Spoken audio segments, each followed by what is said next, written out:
é um dos caras do YouTube que mais sabe fazer dinheiro com a plataforma, cara. Cara, eu vou falar pra você que eu aprendi a tirar leite dessa vaca. E eu tô mostrando pra qualquer idade que todo mundo tem que ganhar dinheiro, cara. Todo mundo. Cara, eu nunca conversei com um sobrevivente de um acidente aéreo. Como é que é? Tem um momento que o cara fala, ué, vamos cair, mané. Como é que é essa parada, cara? Cara, a gente voa, o atleta voa ali 2 vezes na semana no mínimo, né? Aham. Então no momento que acontece a situação das luzes se apagarem e os motores se desligarem, você vê que alguma coisa de gravíssimo tá acontecendo, porque isso não é normal, né? Só que ao mesmo tempo você não quer acreditar, né? Eu particularmente, cara, pelo amor de Deus, o que tá acontecendo, sabe? E o que ajudou, entre aspas, assim, a não ter aquele desespero logo no começo, foi que a gente não caiu, sabe? A gente foi perdendo altitude até o momento que a gente bate na mata, né? E aí... Então isso também ajudou com que a gente não fosse ficar em desespero Não naquele se momento. desesperasse totalmente. Exatamente. Cara, eu sempre falo, cara, o que me restou, tipo, e pra todo mundo, eu escutava todo mundo rezar, sabe? Eu rezando aqui, fechava os olhos e rezava. E tu quer ouvir os motores voltar, né? As luzes voltar, né? E aí tu tá numa situação, a mesma coisa assim, a gente tá aqui dentro dessa salinha aqui, dessa sala aqui, com todas as portas fechadas, começa a incendiar o negócio e tu não tem o que fazer. Entendeu? A situação é que você tá caindo e você não tem como abrir a porta e sair fora. Entendeu? Então é uma situação difícil. Sinistro. Muito difícil. E aí depois tu só acordou no hospital? Como é que foi? Não, eu tenho alguns flashes do meu resgate que... Em 2017 a gente voltou pro local onde a gente caiu.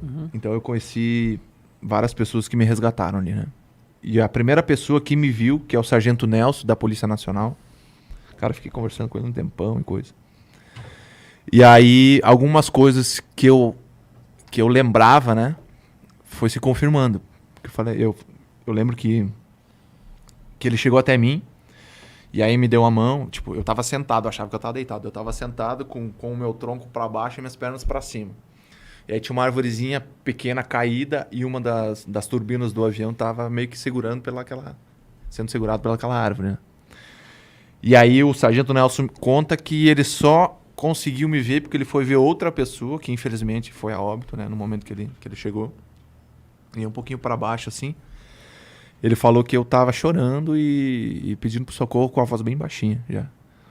E aí eu tenho esses flashes que eu pedia pro socorro e chorava. Mas eu não sabia onde eu tava. Não tinha noção nenhuma do que tinha acontecido. E aí ele chega até mim, me dá a mão, tipo, me pega na mão, fala pra mim ficar tranquilo que ia me tirar dali. Aí demorou bastante, foi 12 pessoas pra me tirar dali, né? Voluntários, enfim, os outros. Pessoal da polícia. E aí ele pergunta meu nome, ele fala que eu falo meu nome, que eu falo minha idade. Dizia que eu era o arqueiro, eu dizia arqueiro. E que eu tinha muita sede, eu falei assim, tu pedia muita água. Daí ele fala que foi uma das imagens, tipo, que com as lanternas eles conseguiram me ver o meu estado ali, né? Ele falou que foi uma das imagens mais tristes que ele viu, porque um cara novo, um menino novo, praticamente sem a perna, né? Tava, como a gente diz lá no sul, só o fiapo. E o meu tornozelo esquerdo tava com uma fratura exposta, tinha um buraco assim no meu tornozelo esquerdo. Que era pra ter sido amputado na época também, né? Então hoje eu tenho 20% dos movimentos do meu tornozelo esquerdo. Então hoje minha perna boa é a prótese. Ajuda muito o meu tornozelo esquerdo.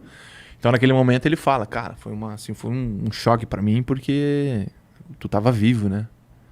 E com todas aquelas fraturas gigantescas, né? E perdendo muito sangue também, né? Eu assim, da cintura pra baixo eu tinha muita dor e ao mesmo tempo tava tudo amortecido, sabe? E era uma situação assim que...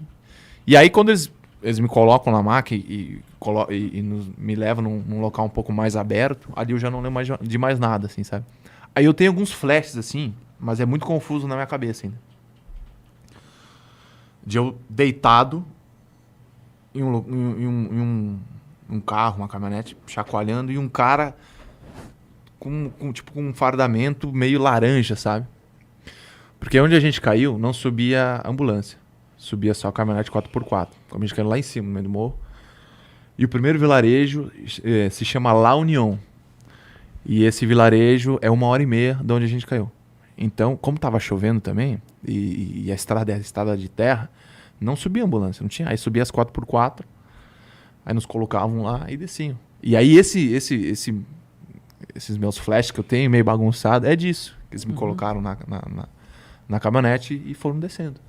E aí o acesso para subir era num posto numa estradinha onde tinha um posto de combustível. E naquele posto começou a se concentrar, né, as barracas, enfim, de primeiros socorros, né, da polícia. Mas como eu já tinha praticamente perdido a perna e o tornozelo estava com um buraco, eu passo reto. Né? Eu não acabo parando lá no posto, né? Eu acabo passando reto. E aí tinha tinha imprensa e coisa ali. E aí o que me falam é que quando eu passo ali, o que me falaram, na verdade, quando eu passo ali, a galera perguntou quem é que tinha passado. Aí a galera falou o goleiro. E na época o goleiro, um dos caras mais conhecidos do nosso time era o Danilo. E o Danilo, o Kleber Santana, o Kempis e o Bruno Rangel. Eram 4 ali que eram mais conhecidos. E como o Danilo vinha fazendo campeonatos sensacionais, quando a gente passa, não, é o goleiro. A galera achou que era o Danilo. Né? O que me falam foi isso, né? Que a galera achou que quem tinha passado era o Danilo. E eu já vou direto pro hospital onde eu fico os 15 dias e onde o resto da galera vem depois, né? O Alan e o Rafael e o Neto e os outros tripulantes, sobreviventes, eles acabaram indo para hospitais, em postos assim mais pertinhos assim para fazer os primeiros socorros deles, né? Caralho, que bizarro, cara. História bizarra do caralho. Uma E, cara, tragédia, de fato. Não, um desastre total, né, cara? E 2017, quando a gente volta lá, é uma situação pesada, cara, assim. Por que vocês voltaram lá? Vocês foram fazer o quê? Cara, foi a final da Recopa, né? Recopa, isso. Foi a final da Recopa contra o Atlético. E eu não queria voltar pro local do acidente, né? Mas eu te falo assim, foi a melhor, tipo assim, foi muito bom eu ter voltado, né? Depois que eu pude ir lá, porque daí ali você realmente vê tudo o que aconteceu, né? O local, né? Ali você faz a tua oração, né? É um local assim que você chega lá, você não escuta barulho de nada, só o barulho dos aviões passando. Porque onde a gente caiu dentro da Polícia Nacional, no meio do mato, no meio do nada, mas tipo a 300 metros era uma base da Polícia Nacional, que eu acho que é a última torre dos negócios do avião até chegar ao aeroporto. Onde a gente caiu, enxerga o aeroporto lá embaixo. Entendi. Enxerga tudo. E, cara, foi muito positivo, assim, pra mim, ter ido lá. Eu fui até o local onde me encontraram. Eu tenho até foto na minha rede social. Sentei no local onde eles me resgataram. E aí tava esse sargento Nelson que eu falei pra vocês, junto comigo, né? Os médicos, enfim. E o local é de difícil acesso, cara. No meio do mato, tinha que abrir trilha e coisa. Eu tava com 3, 4 caras me carregando, porque eu tava ainda meio bamba por causa da prótese, né? Mas foi, assim, muito positivo, cara, assim. Porque as pessoas falavam, vocês caíram em tal lugar, assim, assado, sabe? Daí eu ficava viajando na minha cabeça, cara. Putz, foi assim, foi assado. Agora, quando tu chega no local, quando tu vê o negócio, é punk. Mas pra mim foi muito necessário, sabe? Depois eu vi que eu precisava, né? Se eu não fosse ter ido, eu acho que eu iria me arrepender muito. Acho não, tenho certeza. Como que, assim, eu nem consigo imaginar como é que deve ser passar por um trauma desse. Mas hoje você é totalmente bem com a vida, faz as paradas aí, sua carreira musical e tudo. Como é que foi o seu processo de recuperação? Cara, eu tive que ter muita paciência, né? Eu fui o último dos sobreviventes a dar alta. Eu fiquei quase 2 meses internado, né? Colômbia, São Paulo e Chapecó. Então, assim, eu tive 13 fraturas pelo meu corpo. Então, não tinha um lugar que não estava quebrado, né? Então, eu tive que ter paciência, né? E o que me ajudou muito, assim, e até os meus familiares, foi que a gente se privou muito da rede social. Ah, sim, bom. Dos noticiários. Porque não é esse celular, mas o meu celular ficou intacto. Ele só entortou essa partezinha aqui. Ficou intacto. Então, no momento que que entrego as coisas para minha esposa, minha carteira, enfim, meu celular, minhas coisas, ela pega o meu celular, depois de, sei lá, 5, 10 minutos ele se apaga. Desliga. Aí ela me perguntou, né? Depois que eu acordo coma, ela me perguntou se eu queria que fosse ligar o celular. Eu falei, não, deixa carregando aí. Então eu fui ligar meu celular depois de 20 e poucos dias do acidente. TV eu não olhava. Tipo, noticiário, nada. Então ali a gente se preocupou 200% na minha recuperação. Uhum. Tanto os meus familiares, que eles estavam, meu pai, minha mãe e minha esposa foram até a Colômbia, né? Então ali a gente focou muito nisso, né? Isso me ajudou bastante, porque da porta pra fora eu não sabia praticamente nada. E tipo assim, na Colômbia ninguém nos visitou, né? Em São Paulo eu recebi uma visita só. E Chapecó, claro, eu recebi outras visitas, mas só de pessoas mais próximas, né? Então as pessoas que entravam ali para me visitar, para me ver, elas já estavam orientadas a não falar nada, porque os enfermeiros, os médicos sabiam que eu não ia falar nada. Se eu fosse falar alguma coisa, seria para meus pais ou para os médicos. E foi isso que aconteceu. Dei tempo ao tempo e com o passar dos dias eu ia falando algumas coisas. E aí os médicos iam me informando. Não, aconteceu isso. Não, tu tá certo, sabe? Isso me ajudou bastante, sabe? Então sofri muito calado, assim, também, sabe? Sofri muito sozinho, assim. Tive acompanhamento de todo mundo, psicológico, né? Meus familiares todos ali, mas eu não falava muita coisa com ninguém. Ficava na minha mente. Tanto que tem até uma história. Ela se torna um pouco engraçada hoje, porque o Alan Ruschel, eu conheço ele há muitos anos. A gente jogou junto no Juventude, em 2011. Né? E aí, eu queria ver ele queria me ver. O Alan foi o primeiro dos sobreviventes a dar alta da UTI para ir pro quarto. Né? E quando eu acordo do coma, naquele mesmo dia eu recebo a notícia que o Alan não ia voltar a jogar futebol. O Alan ia ficar numa cadeira de roda, porque ele tem 8 ou 9 parafusos na coluna. Aí hoje o Alan joga. Né? Hoje o Alan tá... Então, e como eu já conheci o Alan há muito mais tempo, eu me preocupava, eu queria ver o Alan. E assim, porque o Neto, eu já tinha recebido a notícia que o Neto não estava acordado. O Neto não tinha acordado dentro do coma, né? E o Alan também queria me ver. Então, quando o Alan vem me ver, ele tem uma história assim que até eu conto muito nas minhas palestras em relação a isso, porque eu tenho uma foto até, uma foto que fizeram eu e ele. Eu tava com o cabelo rapado, tá na zero, assim, porque eu tive um corte na cabeça, deu 42 pontos na cabeça. E o Alan perdeu 9 dentes da boca. E aí o Alan veio de cadeira de roda, assim, com a enfermeira. Eu não conseguia me mexer, então eu tava sentado, deitado, né?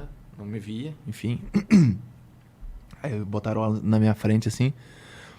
Aí a primeira frase que o Alan falou pra mim, ele olhou pra mim e falou assim, mas tu tá feio, hein, Foma? A primeira frase, cara. Então... eu conto isso porque, cara, nós tava, como diz o gaúcho, nos pés da égua, né? E, cara, tirando sarro um com o outro. E ele tava de máscara, porque ele tinha perdido 9 dentro da boca, né? E eu sabia disso, né? Os caras já tinham me falado. E eu falei, olha tu veio botar essa máscara aí, tu tá sem 9 dentro da boca, tu quer falar o quê? Então, tipo assim, aquilo nos ajudava, querendo ou não, nos ajudou muito. Né? E quando ele entrou e falou isso, eu falei assim, e outra coisa, ó, eu não quero saber nada do acidente, tá? Eu falei assim pra ele. Porque o Alan é muito de contar. O Alan é um cara... O Alan também tem uma cabeça, assim, sensacional em relação a isso, às dificuldades, né? E ele sabia muita coisa, né? E eu falei assim, não quero saber de nada, não quero saber o que tu sabe. Pai, meu pai tava junto. Pai, não quero que vocês fiquem conversando. E o pai, não, fica tranquilo. Então ali eu já cortei o negócio, porque eu sabia que o Alan ia começar a perguntar várias coisas também, né? E falar algumas coisas. Mas isso se torna engraçado hoje, porque, poxa, a gente tava totalmente ruim ali, né? Lutando pela vida e tirando sarro um com o outro, né, cara? Então isso, até lutando pela vida, a gente tava, né, com frases e pensamentos positivos, né? Isso ajudou muito, né, cara? Tanto eu quanto o Alan, quanto o Neto, né? O Neto é um cara mais reservado, mas o Neto é brincalhão também, né? Então isso ajuda muito, ajudou muito a gente naquele processo, né? Nos ajuda até hoje, né? Hoje eu tô aqui em São Paulo, o Alan tá em Minas, o Neto tá em Chapecó, a gente tá em cidades e estados diferentes. A gente se fala todo tempo, porque a gente sabe a importância que é, né? A gente pegar o telefone, ligar, falar no WhatsApp, perguntar como é que tá a tua vida profissional. E a pessoal, como é que tá os filhos, como é que tá a esposa? Ah, não sei o que, eu vou te cobrar, ou ele vai me cobrar. A gente tem total liberdade para isso. A gente sabe que os três juntos a força é bem maior, né? Então a gente